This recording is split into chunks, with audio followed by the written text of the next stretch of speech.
I'm Donna Carlin. I'm best known as the Shadow Coach. I'm a certified master corporate executive coach, founder and principal of a Better Perspective coaching and consulting firm, and founder of the School of Shadow Coaching.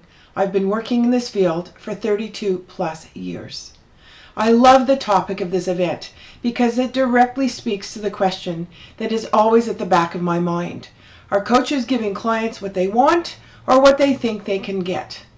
In an increasingly complex world, many of the current practices of leadership are not equipped to deal with neither their biggest risks nor their deepest aspirations.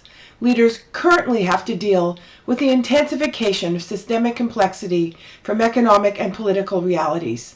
They need to be able to respond adaptively to the depth, scope, and pace of change that, combined with this complexity, creates unprecedented, challenging conditions. One of the most powerful and sustainable ways for them to get there is by working with a coach. Is coaching evolving? I believe it's continuously reinventing itself. A direct example of this is that I'm teaching on 4 continents right now with requests to expand even further. The coaching profession is continuously changing, especially as clients are becoming more sophisticated in what they want and expect from coaches and coaching. Increasingly, clients are asking for coaching that focuses on their specific situation, need, or opportunity. As a result, the coach's success is determined by how well they're equipped to provide a unique and customized methodology that meets the client's specific requirements. When times are tough, clients have to make tough choices. One of the choices is how they choose their coach or whether or not they choose to work with a coach at all. Tough economic times brings a world of impatient people. Clients want to hone their skills, become amazing at what they do so they stand out from the crowd, and they want to make sure they stay up there.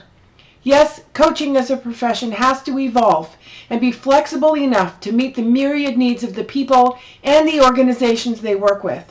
When I work within an environment of volatility, such as the military or security and intelligence, I know my approach has to be totally different than when I work within the corporate environment or public service.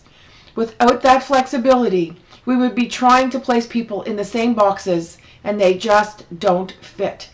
Similarly, coaching doesn't fit into a one-size-fits-all box, and until we're ready to dance with that, we might just be on the road to extinction or at the very least revolution.